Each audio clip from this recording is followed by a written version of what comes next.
Welcome to the Capital News. I'm your host, Alex Karitis. Today is January 16th, 2020. Thank you so much for joining me. I hope everyone out there is doing well today. Impartial Justice is the title of today's podcast.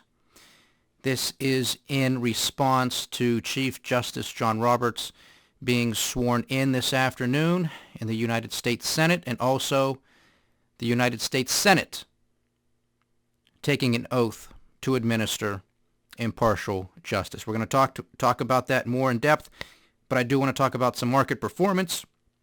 I want to talk about some market metrics. So let's get there now. So the Dow Jones Industrial Average gained 271 points for the day, up 0.9%. It is now trading at 29,288 points. I can imagine, if they haven't done so already, watching some of the financial media outlets, that members on the New York Stock Exchange will probably be wearing Dow 30,000 baseball caps in the not-too-distant future if they're not already doing so. The S&P 500 gained 28 points, up 0.8%. It is now trading at 3,316 points. Ladies and gentlemen, it is almost trading at levels that some of the most bullish analysts were predicting the S&P 500 would be trading by the end of this year. It's only the first month of 2020, and we're almost at those targets. I think the most bullish of analysts have us at 3,500. On the S&P 500, we're only a couple hundred points away. The NASDAQ 100 gained 90 points, up 1%, and the Russell 2000, the small cap index, gained 1.3% for the day and is now trading north of 1,700 points. We are very much so in the midst of a market melt-up. We have been since September. Not coincidentally, this is when the Federal Reserve started to aggressively intervene in the financial markets via their repo operations. Also through quantitative easing, although we're not supposed to call it quantitative easing. And if you look at the Federal Reserve's balance sheet, you will see a massive expansion in their balance sheet, which is exactly what quantitative easing is. Do not be fooled, do not be lied to, or played like a fool when it comes to this. It is quantitative easing, period. And with it, the stock market has melted up and it has rallied. And we said that that was going to be a possibility. The markets don't care.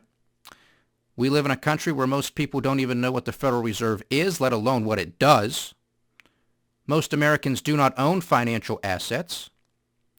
And those that play the game on Wall Street couldn't care less about you, your family, or any other fundamental situation when it comes to the economic realities of this country and what is actually needed. They don't care. It's just a game. It's just a casino. We're just here to make money, get in, get out. I'm getting mine, you get yours. That's what this country has turned into. Everything is about money. Everything is about profit. And that's why we have a moral decay and a moral decline that exists in this country.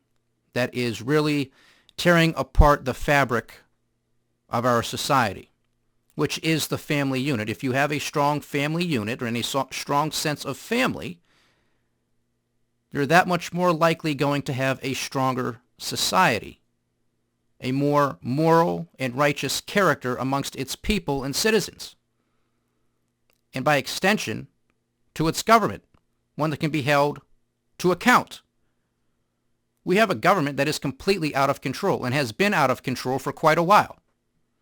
We have a Federal Reserve that has been out of control, but now it is putting the pedal to the metal and printing money like it's going out of style, because it is.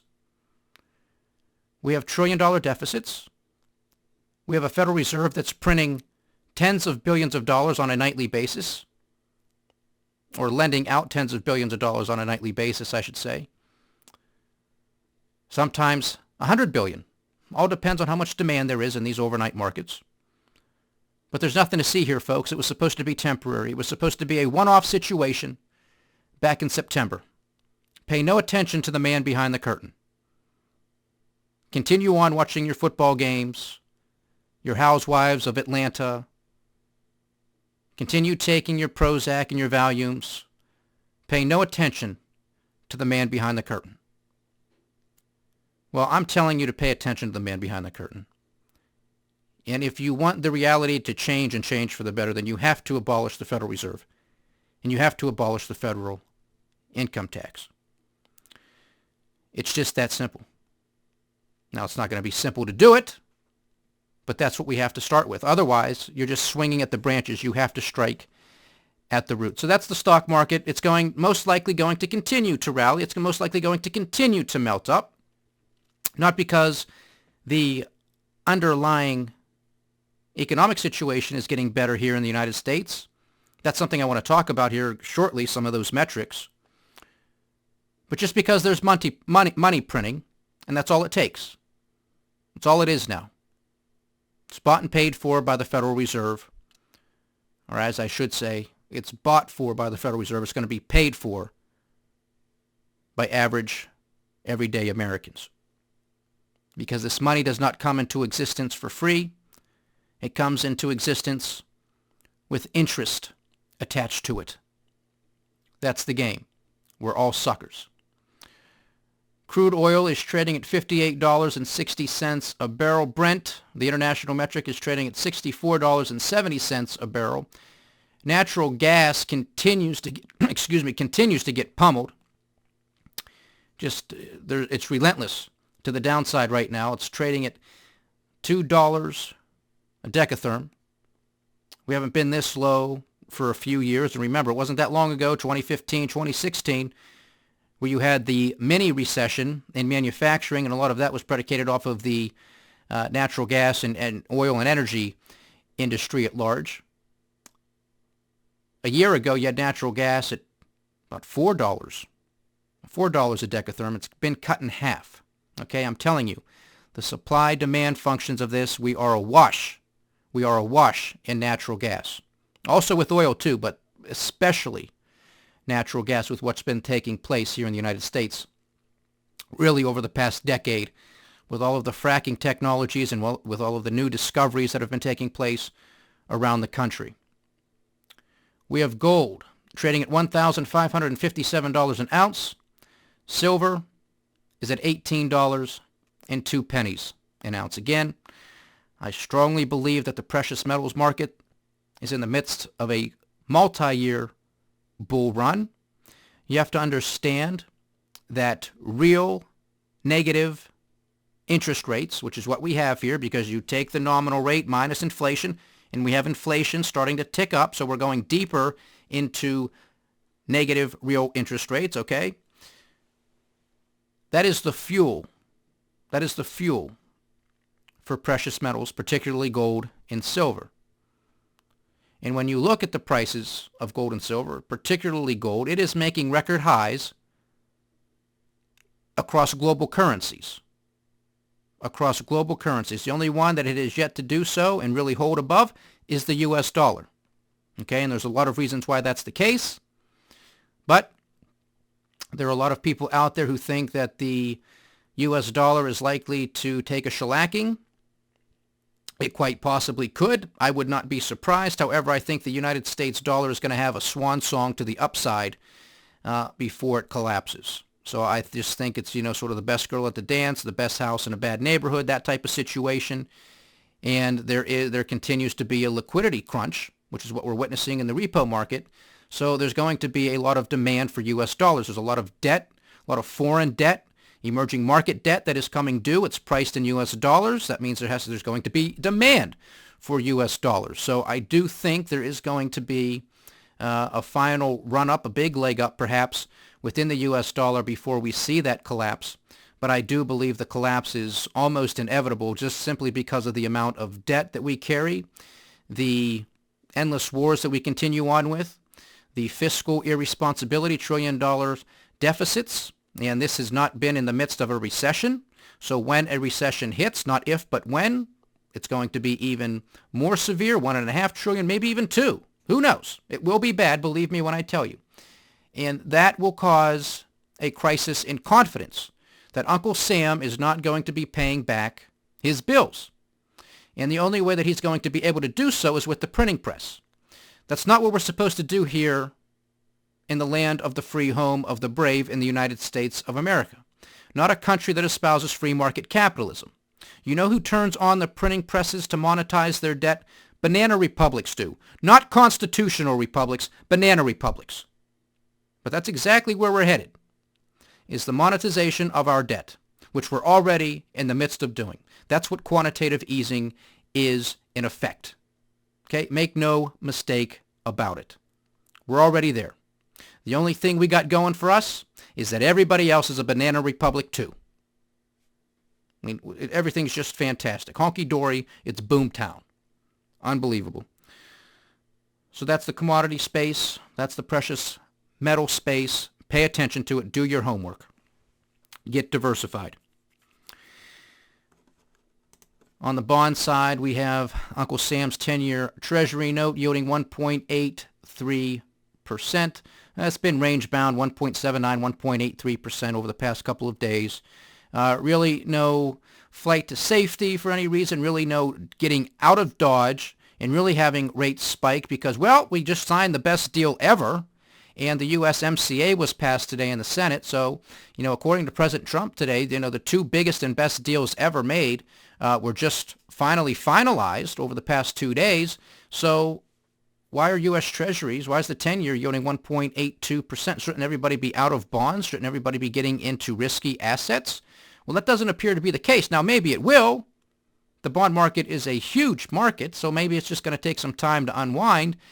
But I don't think that's going to be the case. I think the bond market understands what's actually going on here.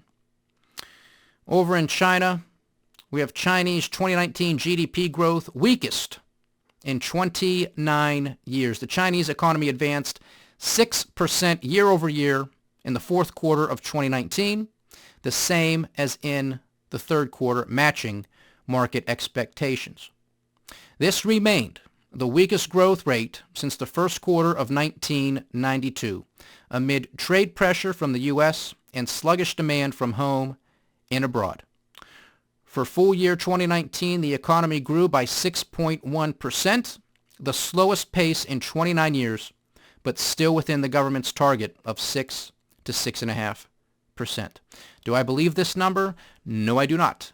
But that's what they're giving us, so that's what we're going to deal with. I'm sure it is below 6%, but the Chinese cannot afford some sort of confidence crisis either. Okay, and that's why they love the deal that they just made with the United States of America, that is going to allow the United States of America to invest in their non-performing loans. You know what a non-performing loan is? It means they're not paying them back. Okay, so your retirement is very likely going to be bailing the Chinese out because they're swimming in $40 trillion worth of debt. $40 trillion. To build all of those ghost cities, to build all of those bullet trains, just to bring so much forward demand, consumption, production forward, just so they can tout themselves of having 6% GDP, 7, 8, 9, 10%, whatever it was, over years prior. Okay? Again, folks, we said this yesterday, there is no substitute for China. India does not have it. They don't have it. They don't even have the infrastructure to start building out their infrastructure. So they are not going to be the quote-unquote next economic miracle that is going to bail out the global economy. They're just not there yet. And I don't think that the Indians are going to make the same mistakes and take that same playbook out of the Chinese Communist Party. I would hope they wouldn't, but they might. But right now they can't. They are limited, and it's just not going to happen. The United States is not going to be the player that is going to lift the global economy out of its slowdown. Just not going to do it. We don't have enough juice. It's not going to be Europe. They're still going down. It's not going to be Japan. It's not going to be anywhere else. And don't forget, folks, this is actually something that is healthy. As painful now as it's going to be because we've continued to kick this further and further down the road, it is a healthy process. It gets rid of the inefficiencies. Hopefully it gets rid of all of the malinvestments. Not some, but all of them. Because that's what happened during the great financial crisis. The market was in the process of cleansing itself of all of these poor investments, these malinvestments. But the governments around the world couldn't have it. So they came in, they intervened, they picked their winners, they picked their losers. They had their respective taxpayers bail out major corporations, the financial sectors. Their central bankers started printing money like it was going out of style. They came up with negative interest rates. They came up with quantitative easing. They came up with all this BS, and we're still paying the price for it. And now we are once again embarking on these same emergency policies here in the United States, trillion-dollar deficits, quantitative easing, low interest rates, and a president of the United States who is calling for negative interest rates, which is grounds for dismissal and removal as far as I'm concerned. The taxation is theft. The inflation and currency devaluation is theft. The quantitative easing is theft and outright wealth transfer from the middle class to the upper echelons of the income brackets. And negative interest rates is outright theft as well. So much for draining the swamp. But with all of this talk that this is the greatest economy ever in the history of the United States of America, which I always call BS on because that's what it is. But today I was like, well, maybe I'm wrong. Maybe I'm wrong. And not every day do I do a deeper dive into a lot of the metrics. I mean, we talk about them here quite a bit. But not every day do I actually go online and I actually look at the numbers on a year-over-year basis, because I tell you, it's not just the number that they're going to produce. It's not just that headline number. You have to look at the rate of change. You have to look at that percentage change from a year-over-year basis. All right, and that's what I did today.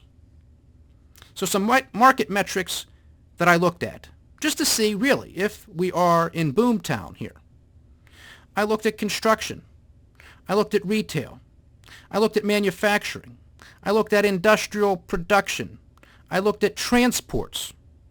I looked at federal, state, and local tax receipts. I looked at corporate profits, and I looked at jobless claims, continuing claims. I looked at hours worked, average work week, all that stuff. Not good. There isn't any one of these points, which is the economy, not good. A lot of these points are in recession territory. Some of these points are where they were during the Great Financial Crisis. The Great Financial Crisis, the Great Recession, whatever you want to call it, was supposed to be a once-in-a-lifetime event. This was 10 years ago. And we now see numbers here in the United States that we have not seen since the Great Recession. So how can this be the best economy ever if we have data that is showing us that we are where we were 10 years ago? It doesn't make any sense whatsoever. The President of the United States and his lackeys, all they point to is two things, maybe three. They point to the unemployment rate, which is a lagging indicator, and those of you who follow this podcast know what that means. If not, take the time to go on the capitalnews.com website and check out one of our capital economics presentations, or on our YouTube channel. You can find it there as well. So they talk about the unemployment rate because it's at a 50-year low, and they talk about the stock market. Well, the stock market is not the economy, and most Americans do not own financial assets. They do not own stocks. They do not own bonds. They do not own real estate. They don't trade in the currency markets. They don't do any of that stuff. They don't have gold and silver or any other type of precious metal. They don't have financial assets. Okay? The top 10% of the income bracket here in the United States owns 90% of the financial assets. So the Trump administration wants to talk about unemployment being at a 50-year low, which is true by the metrics they report. What they fail to leave out is the quality of those jobs. What they fail to leave out is the amount of people who are working 2 jobs just to make ends meet. Some people 3. If you had such a great economy, You would not need to be working 2 jobs just to make ends meet. 1 job should be sufficient, and if it's the best economy ever, it should be more than sufficient. But that's not the case. So it's not just the quantity, it's the quality. And the quality is just not that great. And when you start to look at jobless claims, you're starting to see an uptick. And this uptick, if it really starts to go from below the zero line into positive territory, it's almost all but certain you're in recession territory. When you take into consideration all of the other metrics that we look at and we go over during our capital economics presentations as well, and some of the issues that we talk about here on the podcast as well. So all of those things, construction, retail, manufacturing. I mean, wasn't Trump supposed to bring back all these manufacturing jobs? No, not the case. Not the case. Look it up. All you have to do is go to Google. Type in FRED, F-R-E-D, Federal Reserve Economic Data. You can type in FRED, space, Federal Reserve, click on it, and boom, it should come up. There's your website. Click on the link, and then you'll have a search tab. Type in those words in that search bar. Construction. And then there's a list that will populate. Click on each one of the top 5 that come up. Click on it. What you're going to first see is the levels. That's what it's called, just the basic data. Click on Edit Graph. And then go down, scroll down, and change it to the year-over-year percentage change. Percentage change from a year ago. All right? Type in construction. Type in retail, manufacturing, industrial production, transports, federal receipts, state and local receipts, corporate profits, jobless claims, unemployment. And look it up for yourself if you don't believe me. Do yourself a favor. Federal receipts. Supposed to be boomtown. Everybody's supposed to be working. That means there's supposed to be a whole bunch of money going to the federal treasury. We got these tariffs. China's paying all these tariffs, which of course is not the case, but they're supposed to be flooding the United States Treasury with all this cash. Nope, not if you look at the data. Not the case. Not the case. Look at corporate profits. Find out when corporate profits peaked. One would think, if this was the greatest economy ever, that corporate profits would have peaked or would have been accelerating in 2017, 2018, 2019. No. When did they peak? In 2014. That's when corporate profits have peaked. This stock market is completely decoupled from the underlying economy. It's completely decoupled from the own companies within the stock market. Because this isn't on profit growth. It's not. Corporate profits peaked in 2014. That was a different president at the time. Look it up. Look it up. You want to talk about transportation with the cash freight index out once again for their December numbers? The decline, the 13th consecutive month-over-month decline, year-over-year basis, hitting an acceleration or a deceleration, I should say, perhaps, into negative territory that we have not seen since the Great Recession. We have not seen this type of decline in the cash freight index since the Great Recession. So if you want to believe in that Dow theory, like I do, we've talked about that. That's why on occasion we talk about the Dow Jones Industrial Transports, because it should be a leading indicator. Historically, it has been, because you got to get goods from point A to point B. So it makes sense. If there's more goods being shipped from point A to point B, then there should be a more vibrant, a more stronger economy. Well, that's not the case. That's not the case. Look at default and delinquency rates on automobiles. We talked about this last year when this podcast got started last February, about the rising delinquencies. People 90 plus days late paying their car payment. Continues to increase, folks.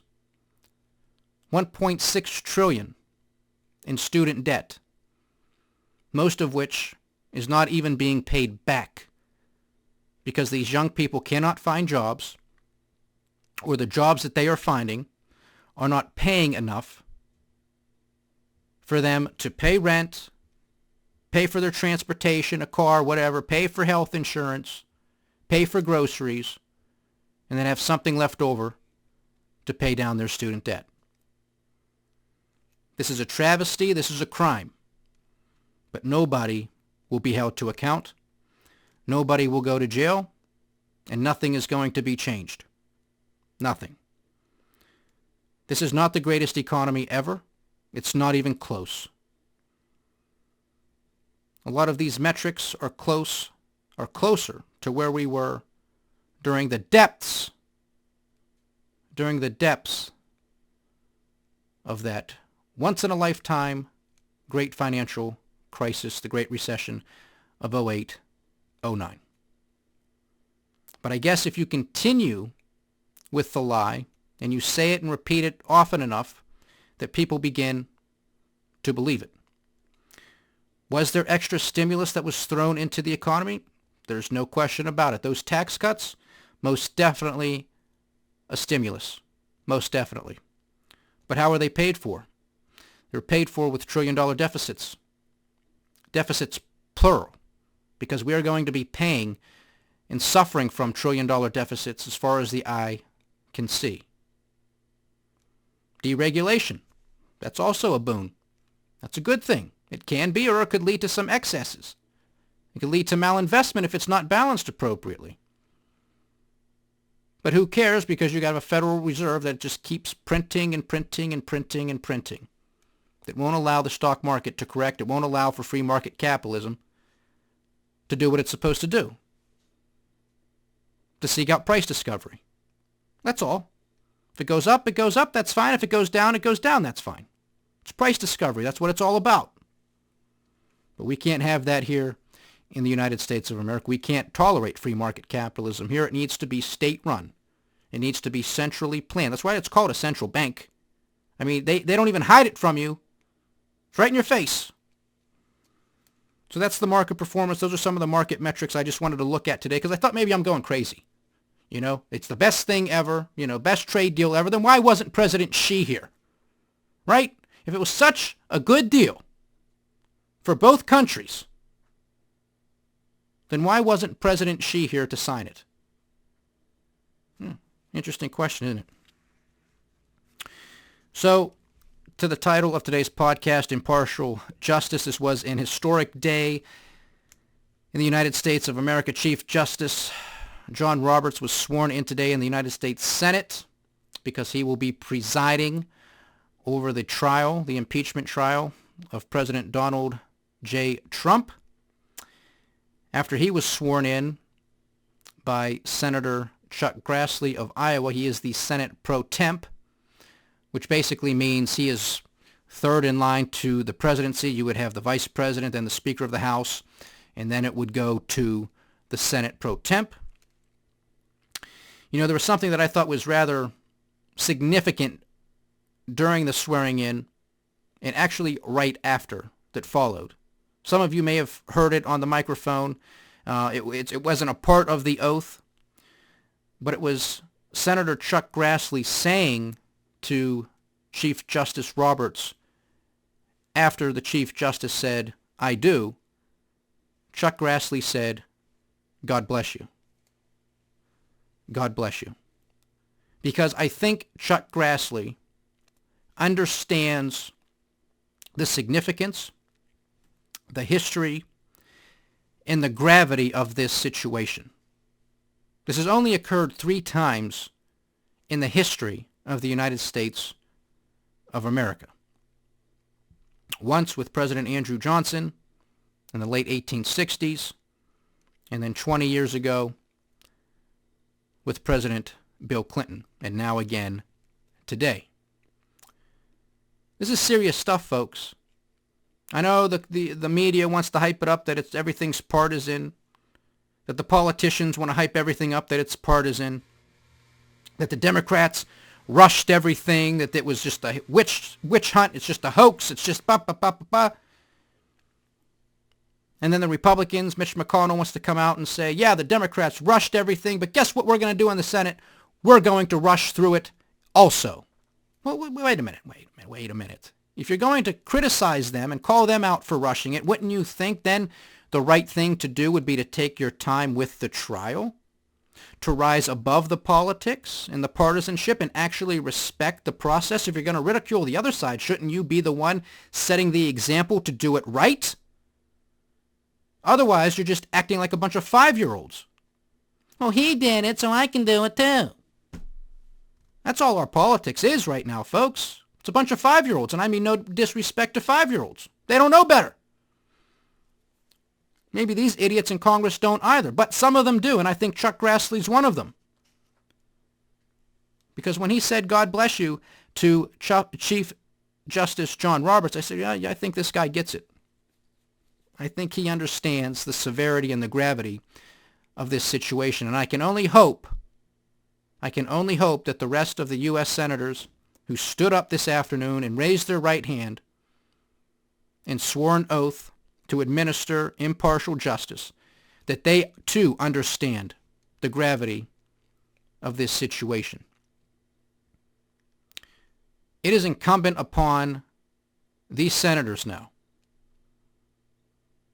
to respect and uphold their oath and to respect the United States Constitution. It's their solemn obligation. It's a moral obligation. They have to. This cannot be rubber stamped along partisan lines. This is a trial. It needs to be a trial. It needs to look like a trial because it is a trial. There needs to be witnesses. There needs to be further documentation. People need to be subpoenaed, subpoena them. They need to be deposed beforehand, depose them. This is what needs to be done. The American people need to know the truth. Let the truth be known and let justice be served, no matter who is implicated. No matter if the president is impeached and removed or if he's exonerated. No matter if another Republican becomes implicated in this, or a Democrat, or multiple Democrats. I don't care. And neither should you, as long as it is done within the confines of the law. Everybody is innocent until proven guilty. But to continue to call this a witch hunt, which Donald Trump did today from the Oval Office, because he was questioned this afternoon in regards to Lev Parnas, the associate of Rudy Giuliani. Oh, I don't know the guy. I don't know him. I never met him. I mean, yeah, maybe we met him. Yeah, there's some pictures. But guess what? I'm the president of the United States. I take pictures with everybody. There's people standing behind me right now. Never met him before, but we're going to take pictures. I don't know. Isn't it always convenient when it's somebody who can do damage to the president or can contradict a story or whatever it might be? He doesn't know them. Remember, he did this with Ambassador Gordon Sondland, his ambassador. I don't know him. Never met the guy. I have no idea what he's talking about. No idea. Doesn't know who Lev Parnas is. Well, I don't think that's necessarily true. I think he's going to have a problem with this one because Lev Parnas and, the interview part 2 with Rachel Maddow this evening was talking about some of the legal situation that he's going through and how he was going about finding attorneys and how he was being jostled around between President Trump's own personal lawyers and some of his legal team and how they were going to represent him and sort of put them under his shield and say, everybody's here. It's all, attorney-client privilege, executive privilege, all that stuff. You're going to be protected, this, that, or the other. Then he gets away from it, and then it goes back, and you have, at least according to some of his documents that have been released, and Jay Sekulow, one of the personal attorneys for the president, states that the president himself gave the authority that Lev Parnas can go out and do, what he has to do with in regards to getting his own attorney or whatever the case might have been in that regard. I don't have the exact quote in front of me. That's why I'm scrambling a little bit, and I apologize for that. But that's basically what it is. Basically, the point I'm trying to convey here is that the president knows who Lev Parnas is. He knows who he is. It doesn't mean they're best friends. Doesn't mean they're going to baseball games together or to their grandkids' birthday parties or anything like that. But they know each other. They know each other. It's just convenient. This is what Donald Trump does. This is what the Clintons did too. This is what a lot of politicians do. They just deny. And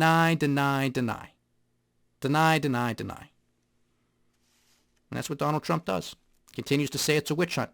Continues to call out the whistleblower and saying how the whistleblower was a hoax and saying how his phone call was perfect and how everything that the whistleblower said was completely false. That statement is completely false and most likely an outright lie from the president himself. Everything that the whistleblower stated in his or her complaint proved to be the case. And we know this because the phone call transcript was released by the White House. That very same perfect phone call. That transcript was released.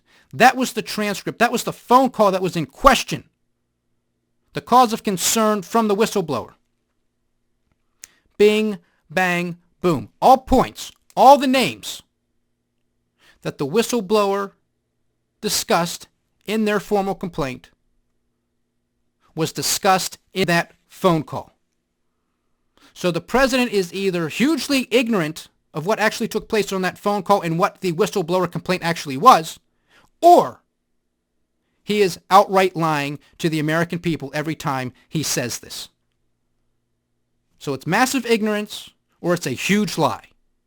Neither is acceptable. You know this. This audience knows this because I read the documents in their entirety on this podcast. I read those documents. I read to you the whistleblower complaint. I read to you the transcript that was released by the White House. They match up. They match up. So every time the president says this, he is hoping that his followers don't like to read. He is hoping that they just take him at his word. And guess what, folks? He knows his base pretty damn well. And a lot of his base apparently haven't read it because if they did, they would know he's lying about this. And that's why I took the time here, not just to listen to Fox News or CNN or MSNBC and to go with what they're spouting off. That's why I took the time, because I knew this was going to be a serious moment in the history of this country, and I wasn't just going to go off of some talking head who gets paid 6 figures, 7 figures to read whatever's put on that teleprompter. I'm going to read you the documents in their entirety, and that's what we did here. That's what we did here. So the president is either, again, massively ignorant of the facts of this case, or he is outright lying. Neither is acceptable.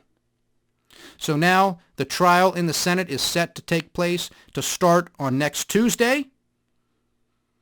It is expected to last at least a couple of weeks, maybe a few. If witnesses come, if there's more documents, then this could be extended.